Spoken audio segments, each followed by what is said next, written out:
भाई ने मेरा कॉलेज डिग्री सर्टिफिकेट हड़प लिया और माँ ने मुझे मजबूर किया कि मैं अपनी पढ़ाई छोड़कर भाई की यूनिवर्सिटी की फीस भरूं। बाद में मैंने बिजनेस शुरू किया और करोड़पति बन गया, सिर्फ इसीलिए कि मैंने भाई को 99 लाख रुपए देने की बात मान ली थी। 99 लाख। उसी शाम घर में आग लग गई। माँ ने मुझे और मेरी पत्नी विभा को आग के समंदर में डूबते देखा, लेकिन वो उल्टा बहुत खुश होकर हंस रही थी। शरीर की हर इंच त्वचा के जलने का वो दर्द मैं जिंदगी भर नहीं भूल सका, लेकिन अब मुझे दोबारा जीने का मौका मिला है। इस बार मैं ये बेकार की मोह ममता नहीं निभाऊंगा। सो क्या रहा है, उठ और काम पर लग। एक औरत की गुस्से भरी चीख कानों में गूंजी। अगले ही पल बदबूदार ठंडे पानी की एक बाल्टी उसके सिर पर उड़ेल दी गई। शिवम अचानक झटके से उठ बैठा। पानी बहुत अच्छा, और डालो जल्दी, आग बुझाओ, लोगों को बचाओ। विभा अभी भी आग में फंसी है। एक पल पहले तक वो अपनी पत्नी विभा के साथ आग में घिरा हुआ था और अब अचानक ठंडा पानी उस पर डाला गया था। वो सोच ही रहा था कि सामने वाला और पानी डाले ताकि आग बुझ सके। तभी पीतल का बड़ा तसला उसके सिर पर दे मारा। दर्द। शिवम ने इंस्टिंक्टिवली अपना सिर पकड़ लिया। शरीर का दर्द उसे साफ बता रहा था, ये सपना नहीं है। उसने सिर उठाकर उस औरत को देखा, मर रही थी। वो उसकी अपनी माँ थी, लेकिन ऐसी माँ जिसका पक्षपात आसमान छू रहा था। और इस वक्त कमला देवी बूढ़ी नहीं दिख रही थी जैसे उसकी यादों में थी। तभी शिवम को कुछ एहसास हुआ। उसने तुरंत अपने हाथों की तरफ देखा। हथेलियों पर खेतों में काम करने से बने हुए कठोर छाले तो थे, लेकिन ये हाथ जवान थे और फुर्तीले भी। भगवान ने आखिर आंखें खोल दी। भगवान ने सच में आंखें खोल दी। मैं सचमुच दोबारा जन्म ले चुका हूँ। शिवम ने नाखुशी से मुड़कर उस आदमी को देखा जो उसे डांट रहा था। वो उसका बड़ा भाई महेश था। तुझ पर भूत चढ़ गया है क्या? अभी तक खेत में जाकर धान की पौध क्यों नहीं उखाड़ी? निकम्मा कहीं का। पूजा भी खेत में काम कर रही है और तू यहाँ पागलों जैसी हरकत कर रहा है। एक बार और गाली देकर दिखा। शिवम ने उसे जोर से धक्का देकर जमीन पर गिरा दिया। फिर ऊपर से उसे घूरते हुए बोला, क्यों, क्या तुम इंसान नहीं हो? तुम्हें खाना नहीं चाहिए? सारा काम सिर्फ मैं और छोटी बहन ही क्यों करें? और तुम लोग घर में बैठे आराम करो। मैं और छोटी बहन 4 खेतों की रुपाई कर चुके हैं, बाकी खेत तुम्हारे और राकेश के हैं। अपने खेत खुद संभालो। पिता की मौत के बाद सबसे दर्दनाक बात यही थी। बड़ा भाई महेश और छोटा भाई राकेश ने कभी कोई काम नहीं किया। घर का सारा बोझ सिर्फ शिवम और उसकी छोटी बहन पर डाल दिया गया था और अब उल्टा उसे ही डांटने आ गए थे। तेरी इतनी हिम्मत, ऐसी बातें करने लगा? हाँ, मैं अब बगावत करूंगा। आज के बाद इस घर के लिए बैल बनकर काम नहीं करूंगा। पिछली जिंदगी याद आते ही, जहां उसने पूरी जिंदगी इस परिवार के लिए जानवरों की तरह मेहनत की और आखिर में आग में जलकर मर गया, उसने अपने हाथ कसकर भींच ली। अगर आज तू खेत में काम करने नहीं गया तो आगे से इस घर में वापस मत आना, ठीक है? मैं अलग होकर खुद रहूंगा। जब पूजा आ जाएगी तब बंटवारा कर लेंगे। जो मेरा नहीं है उसके लिए मैं लड़ूंगा नहीं, लेकिन जो मेरा है उसे किसी को नहीं लेने दूंगा। इतना कहकर शिवम दृढ़ कदमों से आंगन से बाहर निकल गया। उसने कमला देवी की गालियों को पूरी तरह नजरअंदाज कर दिया। वो दौड़ता हुआ उस धान के खेत की तरफ गया जहाँ उनके घर की पौध लगी हुई थी। दूर से ही उसने अपनी छोटी बहन को झुकी हुई कमर के साथ खेत में पौध उखाड़ते देखा। उसका दुबला पतला छोटा सा शरीर देखकर दिल दुख उठा। छोटी बहन, दूसरे भैया आप आ गए, चल मेरे साथ घर चल। घर, धान की पौध नहीं उखाड़नी, रोपाई नहीं करनी। शिवम ने छोटी बहन का हाथ पकड़ा और जल्दी से किनारे पर ले आया। फिर नीचे बैठकर उसके पैरों से कीचड़ साफ करने लगा। दूसरे भैया, घर में क्या हुआ? अभी तो समय भी है, हम वापस क्यों जा रहे हैं? हमें जल्दी पौध उखाड़नी होगी, नहीं तो धूप तेज हो जाएगी और रोपाई करना मुश्किल होगा। धूप तेज होती है तो होने दे, अब हम काम नहीं करेंगे, चल घर चलते हैं। वो छोटी बहन का हाथ पकड़कर घर की तरफ चल पड़ा। पूजा बिना कुछ पूछे चुपचाप उसके साथ चलती रही, लेकिन दोनों भाई बहन अभी घर पहुंचे भी नहीं थे कि अंदर से कमला देवी की तेज गालियां सुनाई देने लगी। बिस्तर पर फिर टटी कर दी। बदबू से जान निकल रही है। दादाजी।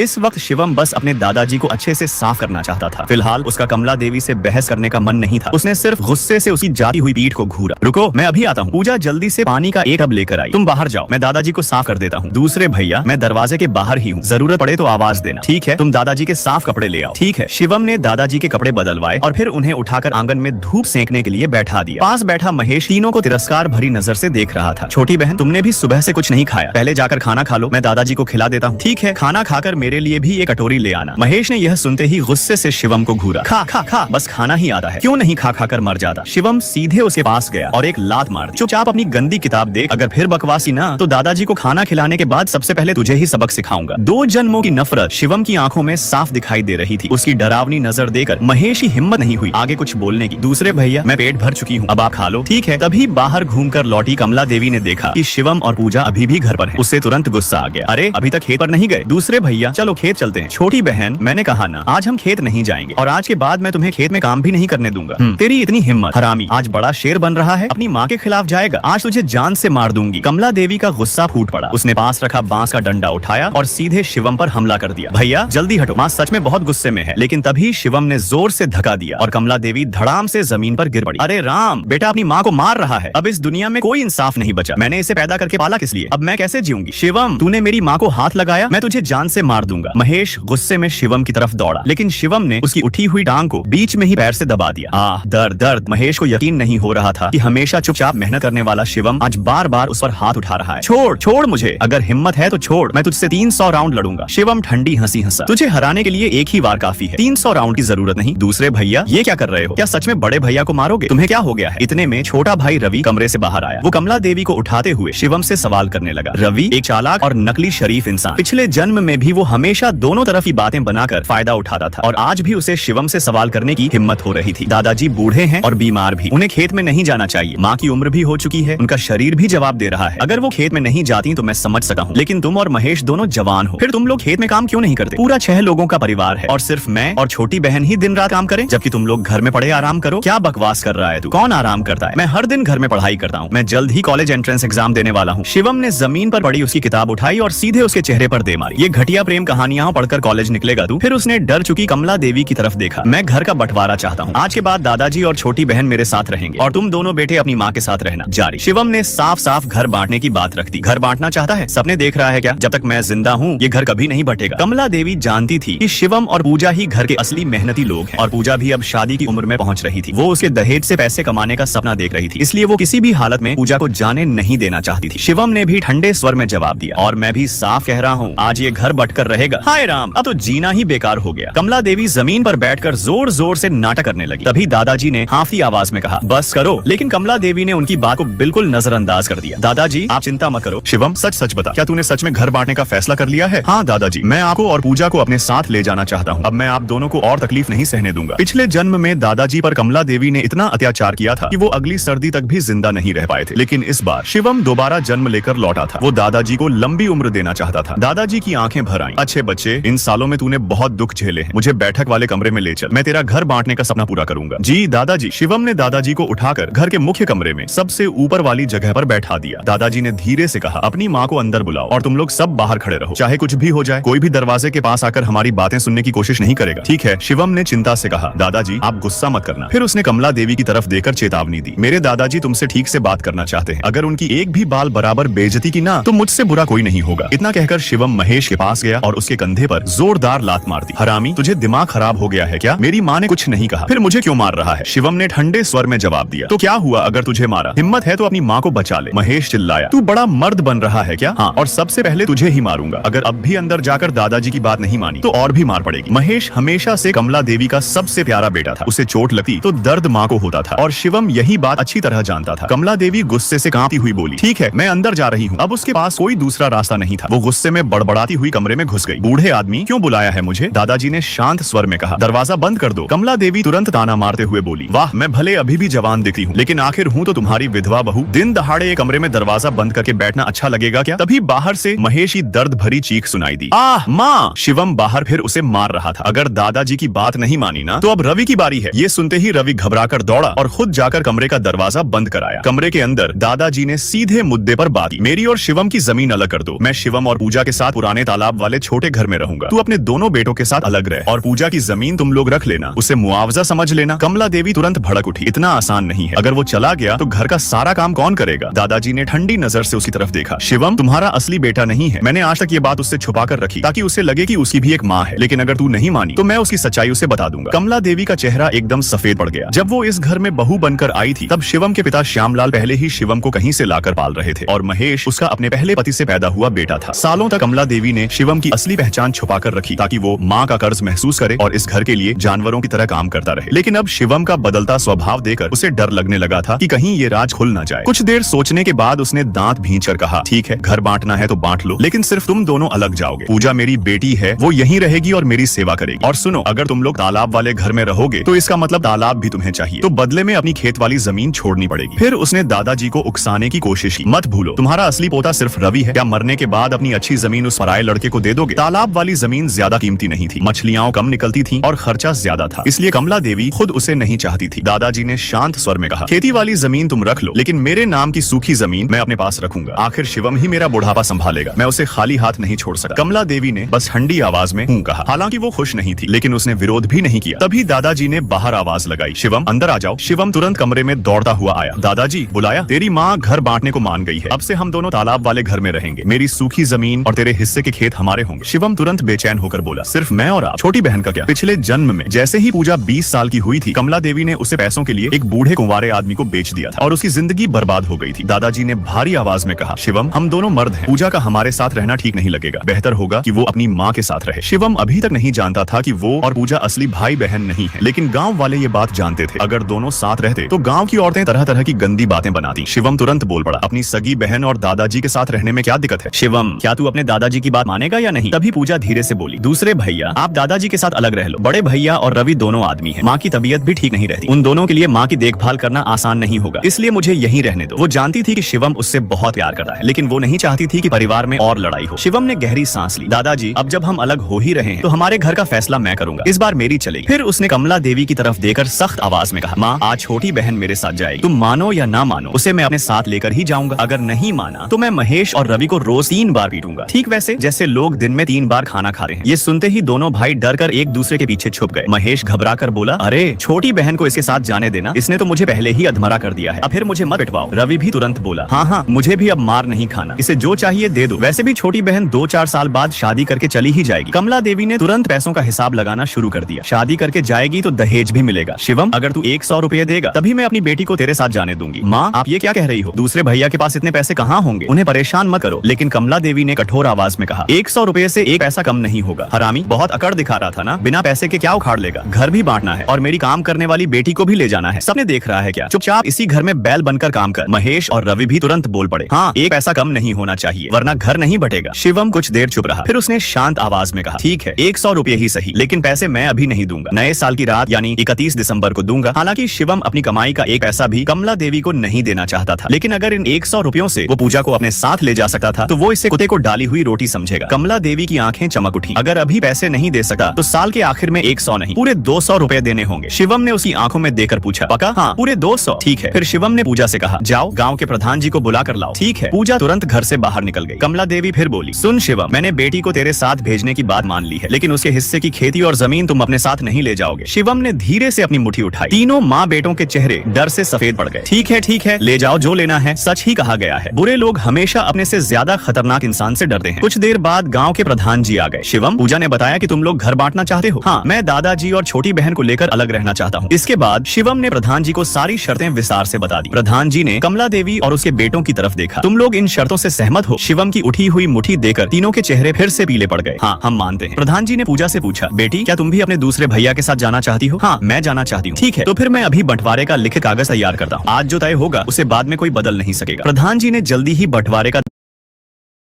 तीनों के चेहरे फिर से पीले पड़ गए। हाँ हम मानते हैं। प्रधान जी ने पूजा से पूछा, बेटी क्या तुम भी अपने दूसरे भैया के साथ जाना चाहती हो? हाँ मैं जाना चाहती हूँ। ठीक है, तो फिर मैं अभी बंटवारे का लिखित कागज तैयार करता हूँ। आज जो तय होगा उसे बाद में कोई बदल नहीं सकेगा। प्रधान जी ने जल्दी ही बंटवारे का दस्तावेज तैयार कर दिया। सब लोग देख लो, कुछ और जोड़ना है क्या? रवि को कोई आपत्ति नहीं थी, लेकिन शिवम ने तुरंत कहा, एक बात और जोड़िए, मेरी माँ ने छोटी बहन को मेरे साथ भेजने के बदले मुझसे 200 रुपए मांगे। आज के बाद छोटी बहन की पूरी जिम्मेदारी मेरी होगी, खासकर उसकी शादी विवाह का फैसला। उसमें कमला देवी, महेश या रवि का कोई हक नहीं होगा। ये बात लिखित में जोड़नी पड़ेगी। तीनों माँ बेटे अंदर से खुश नहीं थे, लेकिन शिवम के डर से विरोध भी नहीं कर सके। आखिरकार सब तय हो गया। इसके बाद शिवम और पूजा सामान बांधने लगे। साल 1985 में गांव के घरों में रसोई का सामान बहुत बड़ी संपत्ति माना जाता था, इसलिए शिवम ने खाना बनाने वाला बर्तन उठाया, थोड़ी सुअर की चर्बी, नमक और जितना जरूरी सामान ले सका था सब बांध लिया। कमला देवी बाहर से दरवाजा पीटते हुए चिल्लाई, अरे ओ हरामी, दरवाजा खोल, क्या मेरी चीजें चोरी कर रहा है? शिवम ने शांत स्वर में जवाब दिया, मैं सिर्फ वही ले रहा हूँ जो हमारे हिस्से का है। उसने कमला देवी की बातों को अनसुना किया, सामान पूजा को पकड़ा दिया और खुद दादाजी को पीठ पर उठाकर पुराने तालाब वाले छोटे घर की तरफ चल पड़ा। इस बार वो दादाजी और छोटी बहन को नई जिंदगी देना चाहता था, लेकिन शिवम के पास एक ऐसा रहस्य भी था जिसे कोई नहीं जानता था। उसके पास एक रहस्यमयी जगह थी जहाँ से वो साल 2005 का सामान 1985 में ला सकता था। जारी शिवम दादाजी और छोटी बहन को लेकर अलग हो गया। कमला देवी गुस्से में थूकते हुए बोली, हरामी कहीं का, घर छोड़कर जाएगा तो दुनिया की ठोकरें खाएगा। बस 2 छोटे खेत, थोड़ी सी बंजर जमीन और वो बेकार सा तालाब लेकर क्या अच्छी जिंदगी जिएगा? सबने देखा है, वो हरामी एक दिन जरूर रोता हुआ वापस आएगा। उस दिन हम उससे पूरे गांव के सामने घुटने टेकवाएंगे, तभी आज की बेइज्जती का बदला पूरा होगा। सही कहा। उधर शिवम, पूजा और दादाजी अब तालाब वाले छोटे घर तक पहुंच चुके थे। घर में ज्यादा सामान नहीं था, इसलिए भाई बहन ने जल्दी ही सब साफ सफाई करके ठीक कर लिया। पूजा अचानक बोली, अरे भैया हम माँ से चावल लेना तो भूल ही गए, तू यहीं दादाजी के साथ रह, मैं अभी लेकर आता हूँ। लेकिन भैया माँ से फिर झगड़ा मत करना। चिंता मत कर। शिवम की मार का डर कमला देवी के मन में अभी भी ताजा था, इसलिए उसने बिना बहस किए उसे अनाज दे दिया। उधर पूजा पेड़ के नीचे बैठकर बैठकर दादाजी से बातें कर रही थी। कुछ देर बाद उसने दूर से शिवम को कई बोरी अनाज उठाए आते देखा। भैया आप आ गए? माँ ने परेशान तो नहीं किया? अब वो मुझे परेशान करने की हिम्मत नहीं करेगी। फिर शिवम मुस्कुराया। छोटी बहन, अब से तू पेट भरकर खाना खाएगी। पूजा की आंखें खुशी से चमक उठी। दूसरे भैया मेरे लिए सबसे अच्छे हैं। रात का खाना खाने के बाद तीनों पेड़ के नीचे बैठकर ठंडी हवा लेने लगे। शिवम ने मुस्कुराते हुए कहा, दादाजी छोटी बहन, जब हमारे पास पैसे आ जाएंगे तो हम तालाब में ढेर सारी मछलियां पालेंगे, साथ में कमल भी लगाएंगे, फिर कमल के फूल देखेंगे और कमल ककड़ी खाएंगे। पूजा उत्साहित होकर बोली, वाह सच में? मैंने आज तक असली कमल का फूल नहीं देखा। दादाजी ने आधी नींद में मुस्कुराते हुए कहा, सब कुछ तेरी मर्जी से होगा। शिवम समझ गया कि दादाजी को नींद आने लगी है। वो भी धीरे धीरे आराम से लेट गया। थोड़ी ही देर में उसकी आंख लग गई। नींद में उसने सोचा, काश पिछले जन्म वाली मेरी बीजों की दुकान की मछलियां यहाँ ला पाता। और तभी अचानक शिवम ने खुद को अपनी पिछली जिंदगी वाली दुकान के अंदर खड़ा पाया। चारों तरफ बड़ी बड़ी अलमारियां थी। उनमें हर तरह के बीज रखे थे, सब्जियों के बीज, धान, गेहूं, मक्का, फूलों के बीज। एक तरफ उसकी खुद की तैयार की हुई पौध भी रखी थी और पास के पानी वाले टैंक में छोटी छोटी मछलियां तैर रही थी। शिवम ने एक पानी का डोल उठाया और उसमें से मछलियों को देखते हुए बुदबुदाया, काश मैं इन्हें 1985 में ले जा पाता। जैसे ही उसने ये कहा, अचानक उसकी आंखों के सामने सब घूम गया। अगले ही पल वो फिर तालाब वाले घर के बाहर बैठा था, लेकिन उसके हाथ में वही डोल था जिसमें छोटी छोटी मछलियां तैर रही थी। शिवम डर के मारे घबरा गया। उसने तुरंत डोल तालाब की तरफ फेंक दिया। सारी मछलियां पानी में तैर गईं। उसने खुद को जोर से छुटकी काटी। ये सपना नहीं था, सच में मैं वो डोल यहाँ ले आया। उसकी आंखों में खुशी चमक उठी। क्या इसका मतलब मेरे पास कोई जादुई जगह है? शिवम ने याद करने की कोशिश की कि सोने से पहले उसने क्या सोचा था। हाँ, मैंने बीजों की दुकान के बारे में सोचा था, उसने धीरे से कहा। दुकान? और अगले ही पल वो फिर उसी दुकान के अंदर खड़ा था। ये सपना नहीं है, ये सच में मेरी दुकान है। मेरे पास स्पेस है, एक जादुई जगह। शिवम खुशी से पागल होने लगा। दुकान में तरह तरह के अनोखे बीज थे, मीठे मकई के बीज, खुशबूदार चावल, लाल चावल, काले चावल, यहाँ तक कि ऐसी रंग बिरंगी सब्जियां भी थी जो 1985 में किसी ने कभी नहीं देखी थी। विशाल तरबूज, छोटे जापानी कद्दू। अगर वो इन्हें उगाता तो उनकी कीमत आसमान छूती, क्योंकि जो चीज सबसे अलग होती है उसी की सबसे ज्यादा कीमत लगती है। शिवम उत्साह में दुकान के अंदर इधर उधर दौड़ने लगा। तभी उसे एक और बात समझ आई। दीवार पर वही लाल पानी का डोल टंगा हुआ था जो उसने अभी तालाब में फेंका था। वो तुरंत बाहर आया और तालाब में देखा, डोल अभी भी पानी में तैर रहा था। यानी अगर वो स्पेस से कोई चीज बाहर निकाल लेता है तो अंदर वापस जाने पर वो चीज फिर से अपनी जगह आ जाती है। मतलब उस स्पेस का सामान कभी खत्म नहीं होगा। शिवम की सांसें तेज हो गई। अब तो सच में किस्मत खुल गई। उसने दुकान का स्टोर खोला। अंदर ढेर सारा सामान रखा था, बिस्कुट, ब्रेड, इंस्टेंट नूडल्स, दूध, कोल्ड ड्रिंक। ये सब वो पिछले जन्म में खुद खाने के लिए रखता था। अब इन चीजों की वजह से 1985 में उसे और उसके परिवार को कभी भूखा नहीं रहना पड़ेगा। लेकिन मुझे इन चीजों को बाहर लाने का कोई सही बहाना भी बनाना होगा। हालांकि मछलियों को बाहर निकालना आसान था। उसने स्पेस से एक पूरी बाल्टी मछलियां निकाली और तालाब में छोड़ दी। शिवम का जोश आसमान छू रहा था। 1980 का दौर ऐसा था जहां सही मौके को पकड़ने वाला इंसान बहुत जल्दी ऊपर उठ सकता था। और इस बार वो अपनी पिछली जिंदगी की सारी गलतियां सुधारना चाहता था। लेकिन जैसे ही उसने पिछली जिंदगी के पछतावों के बारे में सोचा, उसे अचानक अपनी पत्नी विभा की याद आ गई। पता नहीं 1985 में मेरी होने वाली पत्नी अभी क्या कर रही होगी। शिवम ने थोड़ा सा घी, नमक और आधी बोरी चावल उठाए और यादों के सहारे विभा के घर की तरफ चल पड़ा। जब वो वहां पहुंचा तो देखा कि मिट्टी और घास से बना छोटा सा घर अंदर से कसकर बंद था। शिवम दरवाजे के बाहर खड़ा होकर बोला, विभा मैं शिवम हूँ। मैं थोड़ा घी, नमक और आधी बोरी चावल लाया हूँ। सब सामान दरवाजे पर रख दिया है, लेकिन अंदर से कोई आवाज नहीं आई। शिवम तेज धूप में काफी देर तक बाहर खड़ा रहा। फिर उसने धीरे से कहा, मैं सामान यहीं छोड़कर जा रहा हूँ, थोड़ी देर बाद दरवाजा खोलकर ले लेना। इतना कहकर वो मुड़ गया, लेकिन सच में गया नहीं। वो पास के एक बड़े पेड़ के पीछे छुपकर खड़ा हो गया। उसे डर था कि कहीं विभा बाहर न निकले और कोई राह चलता इंसान सामान उठाकर न ले जाए। काफी देर बाद आखिरकार दरवाजा धीरे धीरे खुला। विभा बाहर निकली। पेड़ के पीछे खड़ा शिवम उसे चुपचाप देखता रहा। उसका शरीर इतना दुबला हो चुका था कि जैसे सिर्फ हड्डियां और चमड़ी बची हो, और उसके दोनों गालों पर केंचुए जैसी लंबी बदसूरत चोटों के निशान थे। उन्हें देखकर शिवम का दिल कसकर दुख उठा। विभा 12 साल पहले अपनी बड़ी बहन रीना के साथ इस गांव में आई थी। उसकी बहन गांव में सरकारी काम के लिए भेजी गई थी, लेकिन क्योंकि उनके माता पिता कभी अपराध के आरोप में सजा काट चुके थे, इसलिए गांव के लोग दोनों बहनों से दूरी बनाकर रखते थे। उन्हीं लोगों में एक सन की आदमी भी था जिसने जानबूझकर दोनों बहनों के चेहरों पर धारदार चीज से हमला कर दिया था। पिछले जन्म में शादी के बाद विभा ने शिवम से कहा था, मैं इन निशानों की शुक्रगुजार हूँ, इन्होंने ही मुझे गलत लोगों से बचाए रखा। लेकिन शिवम जानता था चेहरे के ये निशान हमेशा विभा के दिल का सबसे बड़ा दर्द रहे थे। शिवम ने मन ही मन कसम खाई, विभा इस जन्म में जैसे ही मैं पैसे कमा लूंगा तुझे शहर ले जाकर तेरे चेहरे का इलाज करवाऊंगा। तभी विभा ने पेड़ के पीछे खड़े शिवम को देख लिया। उसकी आंखों में हैरानी और हल्की खुशी चमक उठी। गाँव में आने के बाद ये पहली बार था जब किसी ने उसके साथ इंसानों जैसा व्यवहार किया था। धन्यवाद शिवम भैया। शिवम हल्का सा मुस्कुराया। पगली धन्यवाद किस बात का? फिर उसने धीरे से कहा, अगर आगे कभी कोई परेशानी हो तो गांव के किनारे वाले तालाब के घर में आ जाना। मैं और दादाजी अब वहीं रहते हैं। अगले 2 दिनों तक शिवम और पूजा ने बाकी बचे दोनों खेतों की रोपाई पूरी की। काम खत्म करके जब दोनों गांव लौट रहे थे तभी दूर से जोर जोर से चिल्लाने की आवाजें सुनाई दी। अरे बदसूरत लड़की, चेहरा तो बदसूरत है ही, दिल भी इतना काला निकला। मेरे घर का सामान चुराने की हिम्मत कैसे हुई? इतना सारा घी, इतने सारे चावल, क्या चाहती है? मेरा पूरा परिवार भूखा मर जाए? शिवम ने आवाज पहचान ली। वो थी गाँव की मशहूर लालची और झगड़ालू औरत शांति चाची, और जिसके सिर पर उंगली रखकर वो चिल्ला रही थी वो विभा थी। अपने माता पिता के अतीत की वजह से विभा हमेशा खुद को छोटा समझती थी, इसलिए वो रो तो रही थी लेकिन खुद को बचाने के लिए एक शब्द भी नहीं बोल पा रही थी। उसका वो बेबस चेहरा देखकर शिवम का दिल गुस्से से भर गया। वो भीड़ को धक्का देता हुआ आगे बढ़ा। हटो। फिर वो जाकर सीधे विभा के सामने खड़ा हो गया। शांति चाची चिल्लाई, अरे ओ शिवम, मुझे धक्का क्यों दिया? मरना है क्या? शिवम ने ठंडी आवाज में कहा, हाँ, धक्का मैंने ही दिया है। फिर उसने पूरे गांव वालों की तरफ देखकर जोर से कहा, विभा के पास जो चावल, घी और नमक है वो मैंने दिया है, उसने किसी का कुछ नहीं चुराया। क्या वो सामान तुमने दिया था? शांति चाची का चेहरा एकदम बदल गया, लेकिन अब क्योंकि गांव के सामने तमाशा हो चुका था इसलिए वो अपनी गलती मानना नहीं चाहती थी। तू कह दे तो क्या वो सच हो जाए? कोई सबूत है तेरे पास? शिवम तुरंत पलटकर बोला, तो तू जो कह रही है कि उसने चोरी की,